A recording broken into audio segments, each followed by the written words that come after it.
Esse é o mês em que todos os amantes do terror, do horror, das histórias mal-assombradas saem dos esconderijos, das tumbas e vêm para a luz do sol, melhor dizendo, para os vídeos do YouTube. Por isso, hoje vamos homenagear a autora de uma das histórias de terror mais amadas, ela mesma, Mary Shelley. Bora conhecer um pouco da biografia dessa mulher fascinante.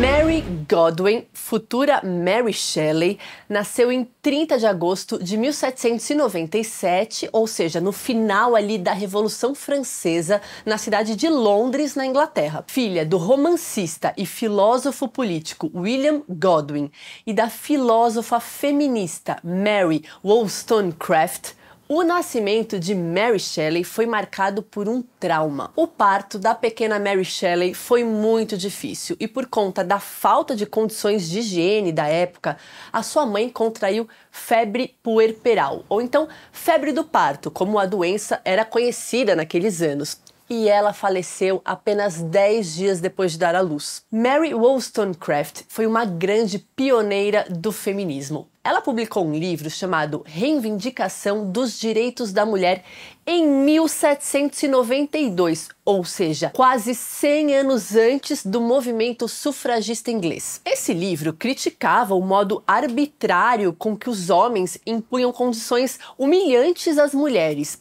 E apesar de Mary Shelley e sua mãe não terem convivido, as ideias da mãe a influenciaram profundamente. Como poderia uma mãe que morreu 10 dias depois de dar à luz ter causado tamanho impacto sobre a filha?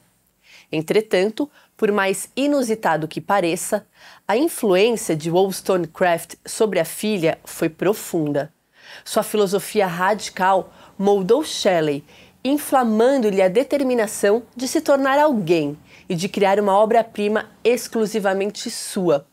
Ao longo da vida, Shelley leu e releu os livros da mãe, muitas vezes decorando suas palavras. Havia um enorme retrato de Wollstonecraft na parede do lar onde Mary Shelley passou a infância.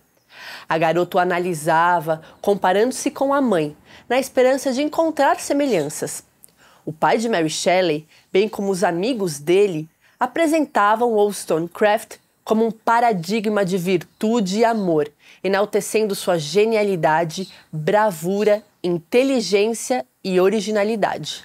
Além dos textos feministas, a mãe de Mary Shelley também escreveu manuais pedagógicos e livros sobre o que e como ensinar as crianças. Um pouco movida também pela culpa, Mary Shelley se dedicou a cuidar e preservar o legado da sua mãe.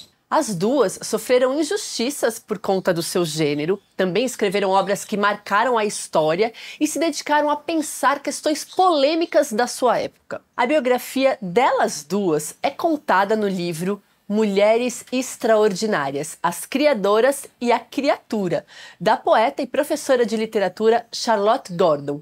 Os trechos que eu estou usando nesse vídeo vêm dessa obra. O livro alterna os capítulos entre a história de uma e outra, e é possível então perceber todos esses entrelaçamentos. Mary Shelley é descrita da seguinte maneira: delicada, com a pele de uma palidez quase fantasmagórica, cachos acobreados, olhos enormes e boca pequena, ela viera ao mundo de uma maneira tão trágica que o pesar a seguia como a cauda de um vestido de noiva. Segundo o livro, Mary e seu pai visitavam o túmulo de Wollstonecraft quase todos os dias, e a menina aprendeu a ler vendo a lápide da mãe. Mary morava com seu pai e com sua meia-irmã Fanny, e seu pai, que era pouco afetuoso, resolveu se casar novamente para dar às meninas uma nova mãe. Porém, a nova madrasta, entre outras maldades, proibia Mary de falar sobre a sua mãe. Parece até aquelas madrastas clássicas bem malvadonas dos contos de fadas. Também vale dizer que o pai de Mary Shelley era uma figura e tanto. Ele se dizia ateu.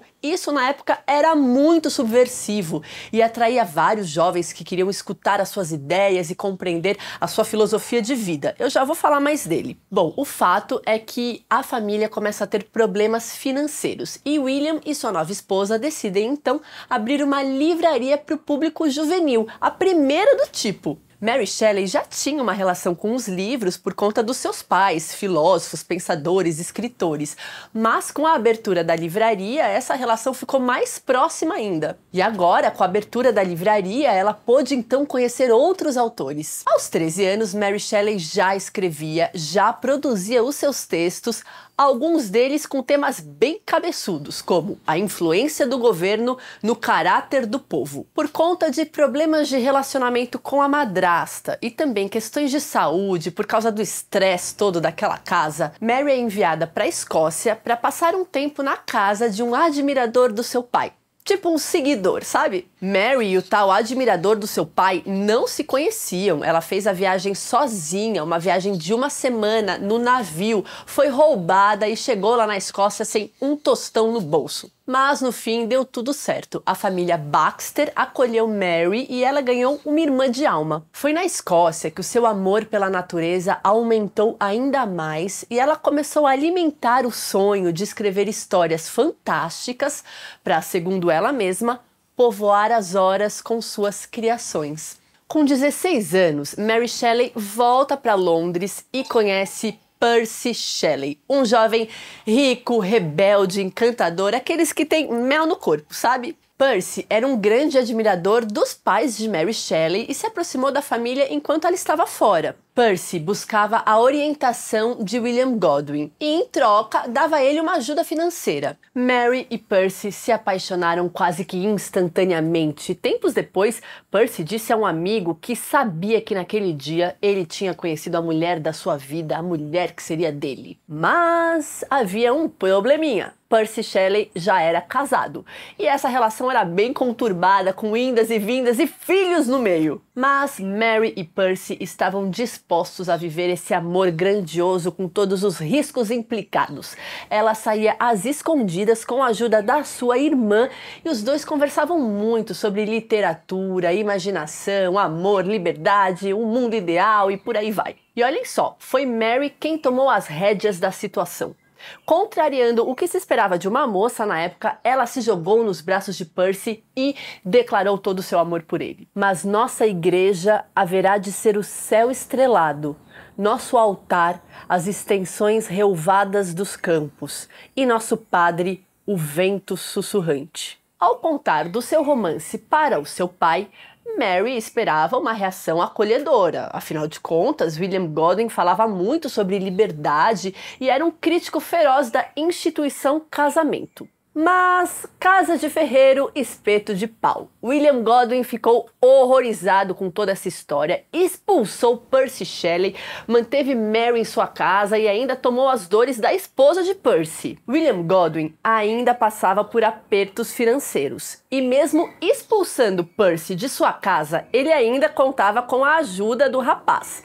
Bom, Percy Shelley explodiu, pegou uma pistola, foi até a casa dele, dizendo que ele e Mary ficariam juntos na vida e na morte como Romeu e Julieta. Mary felizmente conseguiu acalmar Percy Shelley, que estava todo descompensado, mas na mesma semana ele tentou suicídio. Ao invés de acalmarem o rapaz, o incitaram ainda mais, fazendo com que ele pensasse em soluções drásticas, como por exemplo, um plano de fuga. O casal e a irmã de Mary fugiram para a França, uma atitude que foi duramente criticada pela sociedade da época. Rolaram até boatos de que William Godwin teria vendido as filhas para Percy Shelley. Durante a viagem, o casal escreveu um diário e no meio de muitas andanças, algumas delas no lombo de uma mula, muitos países e pouco dinheiro, eles voltaram para Londres com Mary grávida. E esse foi o primeiro dos 4 filhos que Mary teve, mas infelizmente apenas um chegou à idade adulta. Em 1816, o casal Shelley e outros amigos, incluindo o poeta Lord Byron, que na época era uma espécie de rockstar da literatura, foram para Genebra, na Suíça. Nesse ano específico, o inverno foi super rigoroso, com muitas tempestades, e os amigos precisaram ficar trancados em casa. No meio desse tédio todo, eles se lançaram um desafio. Quem consegue escrever a história mais assustadora? E foi aí que surgiu a obra obra-prima de Mary Shelley, Frankenstein, inspirada em um sonho da autora. A obra, primeiramente, foi publicada de forma anônima e muitos disseram: ah, quem escreveu foi Percy Shelley, porque naquela época uma história dessa natureza ter sido escrita por uma mulher era algo impensável. Só anos depois o livro foi republicado com o nome de Mary Shelley. E essa obra, além de ser uma história de terror, é também o início do que hoje a gente chama de ficção científica. Depois de Frankenstein, Mary publicou outros romances, como Matilda, Valperga e The Last Man. Infelizmente, o seu marido morreu precocemente, aos 29 anos, por conta de um acidente de navegação. Agora viúva, Mary se dedicou a editar e publicar a obra de Percy Shelley e também passou um tempo viajando pela Europa e escrevendo. Ela faleceu em 1851, em Londres, com 53 anos, por conta de um tumor cerebral. E ela foi enterrada ao lado do seu pai, William Godwin. Na nossa edição de Frankenstein, a escritora e pesquisadora Sofia Nestrovsky diz no seu pós-fácil que a obra-prima de Mary Shelley pode ser lida como uma autobiografia. Claro, essa não é a única perspectiva de leitura, mas estudando Frankenstein e também os fatos da vida de Mary Shelley, a gente encontra diversos paralelos muito interessantes e instigantes. Por exemplo, o nome da autora, Mary Wollstonecraft Godwin Shelley, é uma colagem de nomes de outras pessoas. O pai, a mãe, o marido. A criatura do livro, gerada por Victor Frankenstein, também é uma colagem de partes do corpo de outras pessoas. Todas as partes que compõem a criatura foram de pessoas que a antecederam. E essa condição é que determina que a criatura seja monstruosa e o seu destino esteja ligado à incompreensão e à solidão. Mary Shelley também foi incompreendida e durante vários períodos da sua vida passou por uma solidão profunda. A Sofia Nestrovsky desenvolve no seu texto essa ideia de que a criatura pode ser a visão que Mary Shelley tinha de si mesma. O texto é muito singular, eu recomendo muito a leitura dele. Agora me conta aqui embaixo se você já sabia alguma coisa da biografia de Mary Shelley, se já leu ou pretende ler Frankenstein. E a gente se vê na próxima quinta-feira com mais um vídeo. Tchau!